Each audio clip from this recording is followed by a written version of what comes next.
Hello there, ladies and gentlemen, and I welcome all of you back to the zone where today, ladies and gentlemen, it is that time of the month where we are going to be doing our Christian monthly sort of like recap on Twitter. It's something similar to what I did like last month, and it's something that Gibby sort of like does like at least twice a month or stuff like that, just to see what Chris has been up to, because, well, there are plenty of reasons as to why, but we gotta kind of like begin at the very sort of like what's this 2nd of June, and we're on the 24th. But if there's anything that happens like in the next week, I'll make sure to like add it on to maybe the beginning of next month. So let's start with this is gonna get really convoluted, I reckon. Hey everyone, Sonichu's still here. A fated moment is upon us. Mama and everyone else had foreseen an experience before. So technically a second moment. This has got to be a second moment then if you've already experienced this. Pretty much a let you know for now, but over the past couple of decades, Mama Chris Chan has been trolled, bullied, blackmailed, deceived, and all that. Yes, Chris, we are well aware of this. And do you want to explain what Mama has been doing that you disapprove of? No freaking surprises. Well, her words pretty much. But in her developing abilities, especially further developed over the past few years, she has learned from seeing into everyone's intentions for good, bad, or indifferent, and everything else from throughout the farthest reaches of dimensions, space, and or time. Is he still not going to apologize? I don't know. I don't think so. Not because, again, because Sonichu calling Chris God. No, I don't think it's ever going to come out. So with that, it comes to no surprise how often people often talk smack and shit behind Mama's back online. Well, the things that, Chris is actually punishable for are the things people will call him out on, not on things that were completely unreasonable. Because, hey, you know what? Despite being, obviously like copyright stealing of both Sonichu and of Sonic and Pikachu, I'm not saying he can't do that, but things that actually harm other people. This isn't real. Whatever. Anyway, yet they subconsciously mostly are genuinely concerned of her present well-being. Well, again, some people are, some people are not. It's a little bit hard. It depends really who you ask and if you want their honest opinions about Chris, as opposed to those few who generally want to see her fail. With that, she even knows personally of those in the online communities.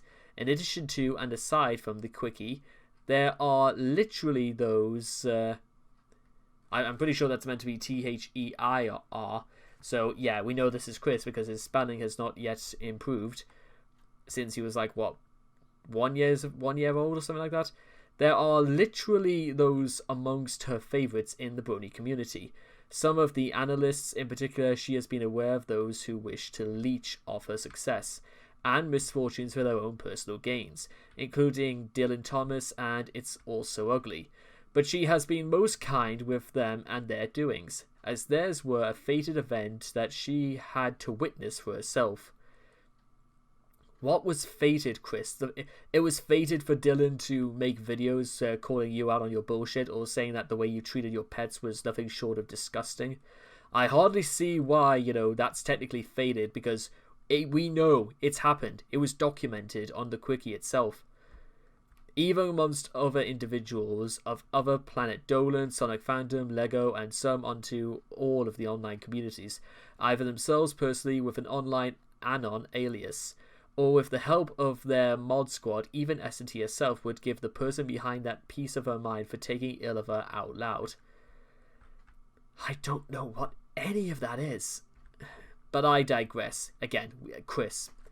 In the days to come, while only the truest haters and bad cynicals will find... What about the good haters, and what about the good cynics? Will find chaos in their minds, but everyone will be considered and exposed, including... Yeah, so if you didn't catch up like what happened over this last month, apparently what Chris was trying to do is to foreshadow that he was going to be calling and get more people out, sort of like what he did with the calling out saga, but at this time he's not making videos about calling people out or making disparaging homophobic remarks, just like he did with Ahuveya. The judgment of the good deities, including Christine Weston Chandler, Sonichu herself, that is all for now. Stay safe and zap it up. And Proto Man, this is the guy I read the evidence of. Even more evidence of the mergers and happening, blah blah blah, and this is the evidence itself, which anybody can pretty much get. Chris, what's your opinion on BLM and the current protests against race police brutality? To be honest, I don't think particularly Chris is a good advocate for talking about that. If he was a bad advocate for talking about the coronavirus, then I don't particularly think it was a good idea for him to go through that.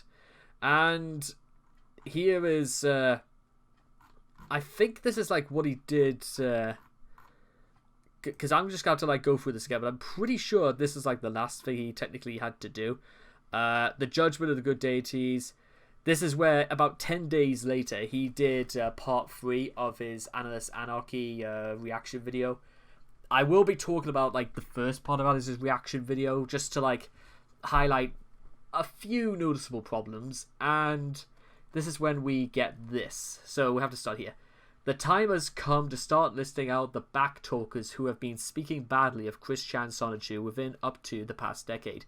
Oh, a bunch of backtalkers, eh? And he posts of the Three Stooges. And bear in mind, this is like nearly a week and a half later. So anyway, these are apparently the backtalkers themselves. So backtalkers, hashtag, so he won't be able to find them. Sasso Studios, Sony Shark.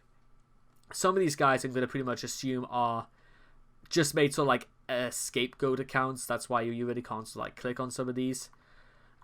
Most of them are not really. I don't really think they're really trolling that much. Redemption for Quick. Let's just do a little quick check because I got to do something just to make sure. Bisexuals did. Okay, I think I've just about seen everything. I do not even need to think about that. This is just the first part. There will be more backtalkers exposed, and some people responded thoroughly by saying, "Thank you for the list of people to follow." Well, not all of them. I hope no one on this list is a POC. If so, you may want to leave the internet like forever. Why? Proto Man asks. And given what's people been going on outside Ruckersville, it's not a good idea to threaten people. And Chris has a history with racist ideas. See attraction sign.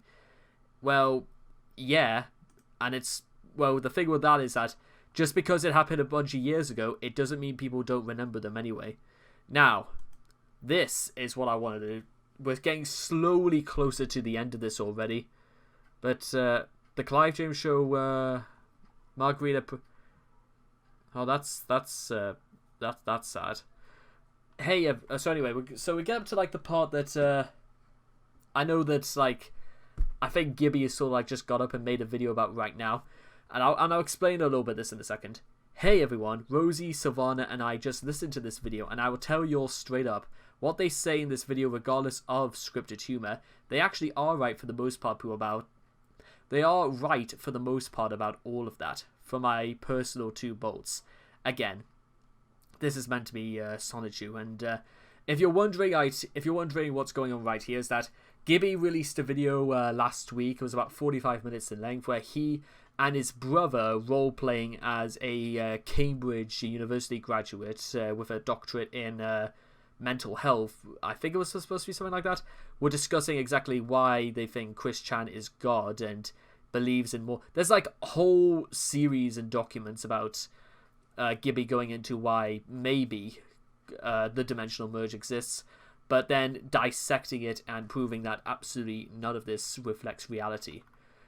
But apparently Chris watched that, and he only really liked the parts where they were basically wiping his backside, and I'm pretty sure they didn't mean to do that, but I'm going to go out on a limb and say they just did whatever they could to sort of like, I don't know, try and get anything out of it, because I don't even know what Chris's opinions are Gibby on at the moment. I generally don't. Anyway, lightning bolt. In actuality, of the original FCs amongst us, when a reboot is made, we do not get physically altered to match the media, but rather those reboots are all literally accessing alternate dimensions other than C-197. but we do feel the memories and presence of our respective new self-counterparts. I'm going to assume this is Chris's own idea about his universe and doesn't really reflect anything else, because it's not really for Chris to say what like the likes of the Marvel Ultimate Universe or the New 52 Universe or anything like that would be. Respective self counterparts, it becomes a literal headache, for example. So, 1 second, I just got to take care of something. Whew, sorry about that, ladies and gentlemen. It's just had to make a bit of an emergency trip somewhere, and it is so hot now that the humidity. I'm literally gonna have to like do this without a shirt in a second. No, actually, you know what? I'll keep this on for as long as I can. But it is unbelievably hot. Anyway, so where were we? Respective new self counterparts, it becomes a literal headache. For example, Sonic, my senpai, still maintains his tan-colored arms. He's that fucking thing about the stupid arms, isn't he? Since Boom, Sonic was literally chronicled as residing in an alt dimension from senpai. He does not get as much of a memory and presence mental overload. But with the new movie, they actually explored a bit better into senpai's early days background. Like his backstory, basically, they're trying to say. But he still maintains his tan. Fuck, shut up about the arms, alright, Chris. Nobody gives a shit. As for the internal electricity, he did not get that until the days and events chronicled in the game Sonic the Hedgehog 3. The addition of the lightning shield gave Senpai exposure to electrical powers, but not yet actual default abilities. Now, in late 03 into 04, Sonic did actually personally give me lessons on how to be a better runner and maneuvering of all the various things. If he really was any good at running, Chris, you would have made a video about it to show it. We've seen you do the thing with the psychic powers, which nobody freaking believes in, not even I. And I know he would just. Who does Chris think he's fooling by saying this shit? Or let alone cares. Shoot, the days of me being a simple wild Pikachu were long gone. So hang on a minute. Something I don't understand about all this. Is he talking about is Chris talking about when he was a Pichu or when he was like a Pikachu? Or what about when he collided with Sonic? Was Pikachu just like any ordinary Pikachu back in the day when he collided with Sonic the Hedgehog? Is that how it works? Shoot, the days of me being a simple wild Pikachu were long gone, so I definitely benefited from the pointers and lessons. What I did on the ride after that fateful day in Station Square was on instinct. I don't really have a total conscious mastery over parkour yet. Okay, yeah, had to bring that up in it, but then again, just have to look to the comic, he didn't seem to have a problem running the 5 miles. Obviously. Anyway, Sonic taught me how to better maneuver, maintain my center of gravity while literally running on different axes and walls. Not a total Gravity Rush gameplay experience, obviously. I've never played Gravity Rush, and again... Okay, actually, maybe Gravity Rush does sound like a fun experience, who knows. He even taught me how to breakdance and other awesome and way past cool tricks. Not that we've ever seen these, nor have we ever seen Chris actually draw them into the comic. And we've hung out and worked together and on since then. Sonic did pick up a bit of the electricity from hanging out with me, and it eventually manifests more within it alongside his stored Chaos Emerald energy. Yep, he started developing electrical abilities of his own. I, in return, gave him a few pointers on how to handle and utilize that power. He was making thunder sharks by accident in 15. Right, okay, so that seems a tad bit dangerous, but it would be more dangerous if anybody was actually, threatened by this. So yeah, the one thing that Sonic did not have back in the early 1990s that the movie makers slipped into this was the new movie was actually a more present-day ability of his. With that example, in combination with what Gibby and his doctorate bro, y'all can take from what you will. Maybe it would be better if I actually did an entire video based on that, just so I could go over exactly what they're talking about. Also off topic, Mick Dickinson's Dinosaur OC, there are some dinosaur OCs that exist in the present time along with the rest of us in C197. I'm going to assume now that literally, this is the thing, I've just noticed this about Chris. As long as it's not original and as long as it's not his own property, Chris will borrow it and put it into his comic and say that, you know what, it's canon in his story. He won't actually make anything, or he won't actually, you know, create anything different. He'll just take it off anything else and slightly recolor a little bit. But they're mostly about average tall human height of around or at least 6 feet tall, from head to rear foot. Rear foot, like, how is that? You mean back feet? Okay, whatever. And not counting the long-necked ones. Do you not want to, like, call what they are? So apparently the likes of Brontosauruses, Stegosauruses, Triceratops, apparently they're all less than 6 foot tall. Right, okay, Chris, bite me. Less in number are the dinosaurs OCs that are of originally massive height as depicted in Jurassic Park. Those particular dino OCs have to exist in their own island colonies, while also that's not really, I don't think that, I've never even seen Jurassic Park, and I'm pretty sure that's not how that works. And at times, commuting to and only with other countries. So, yeah, it was called Jurassic 2 The Lost World. There's reasons why. Whatever. On the comment of his T-Rex arms carrying a couple of us at a time, it does depend on his OC's present location, but it will likely be on one of those Dinobot islands, with others matching of his height and stature. Just to let you know on that.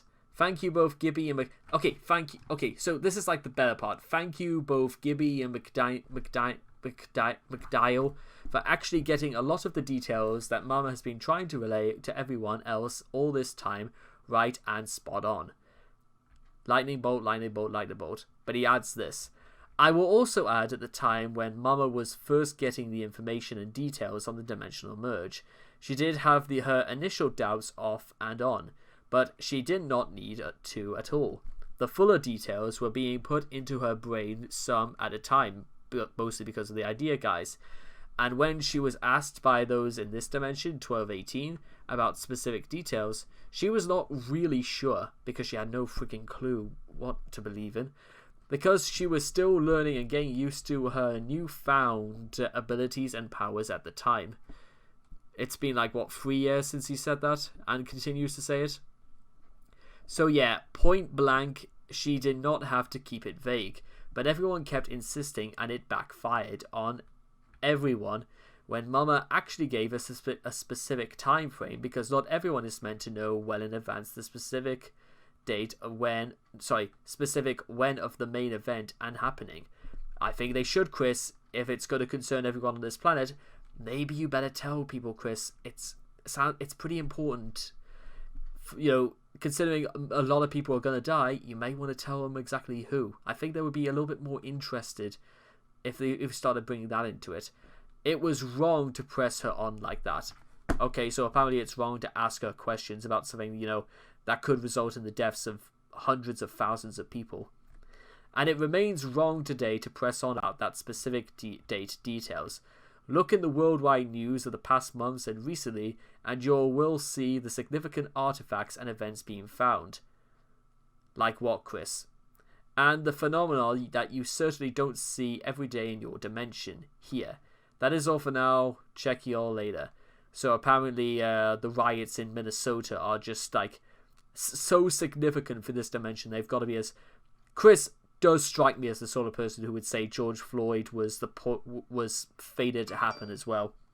If he wasn't going to deny it before, I'm pretty sure he would now, because again, he's not really said anything else.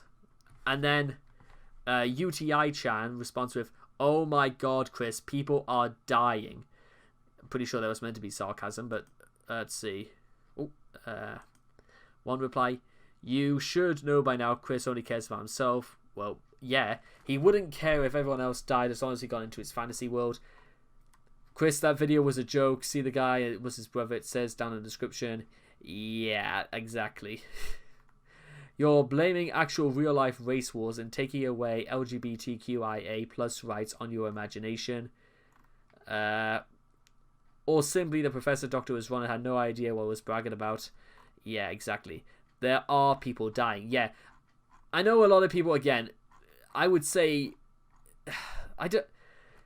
it's just Chris just saying that, you know what, he's inviting some lore into all this stupid shit and just trying to, like, I think, like, what was his face? Dylan said it best when this is just, like, playing into Chris's fantasies and delusions just so he can have some fun in this otherwise awful life. Somebody tag a friend for some lollipop figurines. Okay, whatever. Oh boy, now we oh boy, June 21st, and just, guys, I was shown this image a few days ago, and I have got to be honest, you actually have to have surgery to pull a face like that. Human faces are not supposed to... Listen, I get the whole idea about, you know, human face is supposed to be perhaps the most expressive part about the human body, but there's a... I don't want to say there's a limit, but this is just... What is this? It's like somebody... It's like he just took, like, the corners of his lips and stretched them down like this. I mean, I'll tell you what. Let me see if I can actually... I'm going to see if I can pull that off myself. Let me see if I can replicate that face. Okay, let me see if I can do this.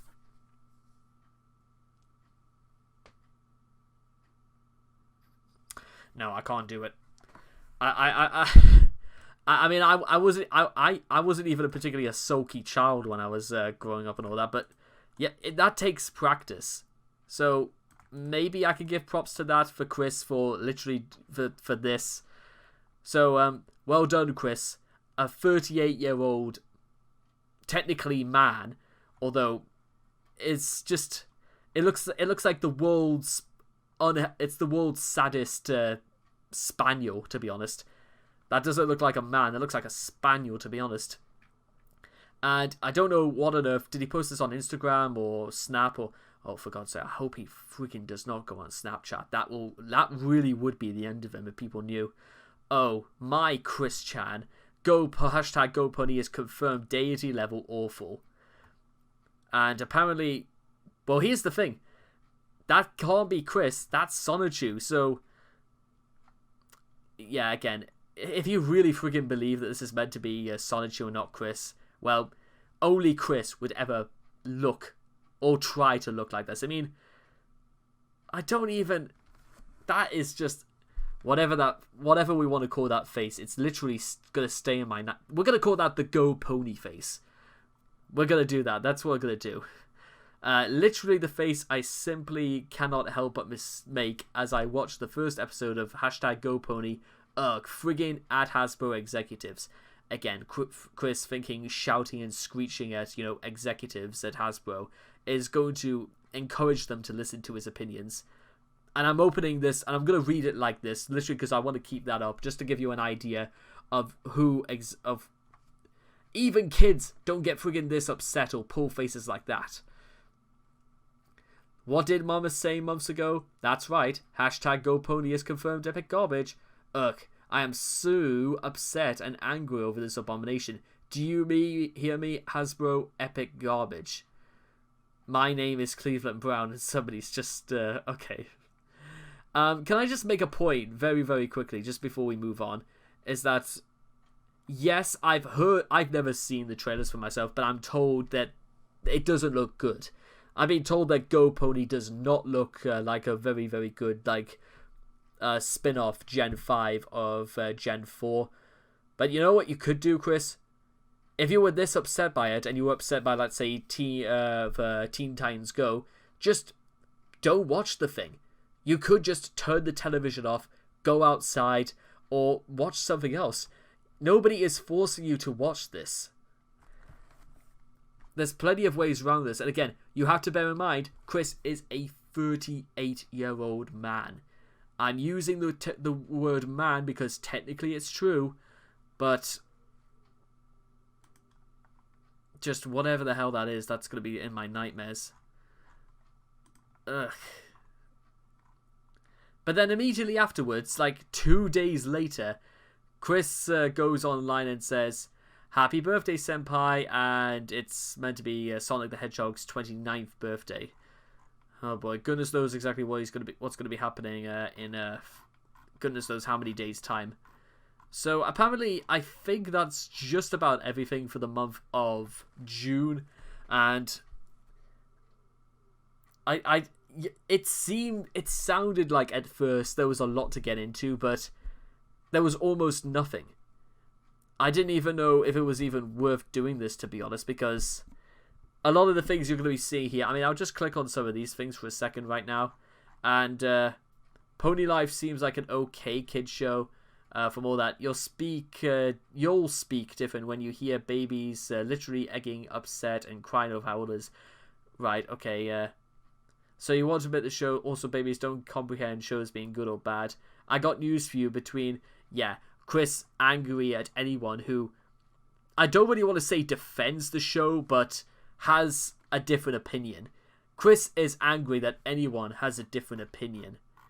And as a result, will make a face like this.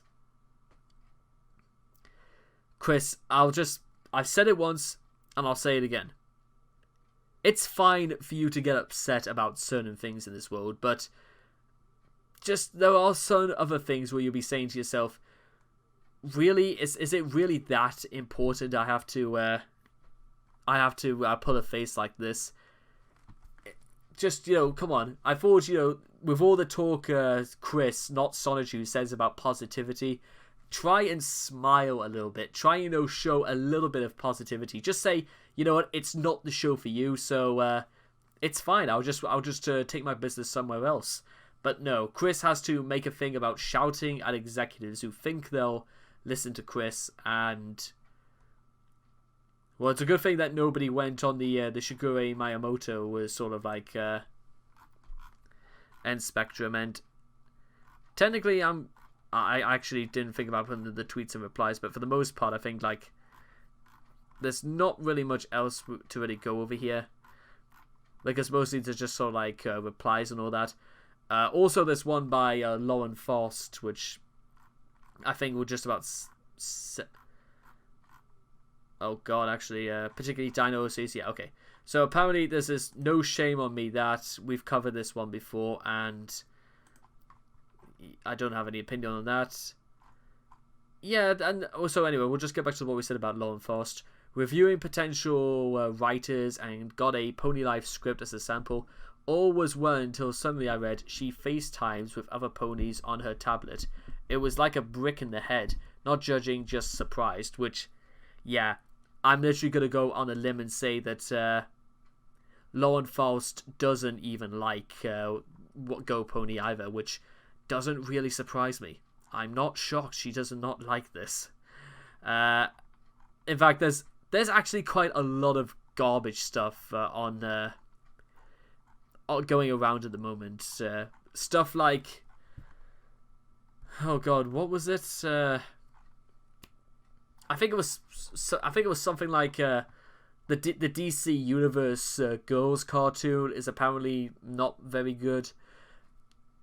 It's just like, this is the sort of stuff like, I know fine well it's very easy for me to say that this was just rubbish and it was just the only reason they're doing it is to profiteer on the success of Teen Titans Go. But then again, and I've said this before and always, if you don't like something, just stop watching it.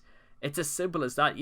Chris is so like emotionally invested in this discovery in his life, just so he can get into whatever community that has not, shown him the door. And it would make more sense if it wasn't for the fact that people kind of already knew from other communities and some of the stuff that Chris is interested in anyway. One of the things Chris, we know, is interested in is that anybody who tries to defend Chris or get into his corner is going to yeah, exactly. So that being said, ladies and gentlemen, I hope you guys have enjoyed the June sort of like update for Chris Chan's Twitter, and I'll hope to see all of you guys again next month. Take care. Bye bye for now.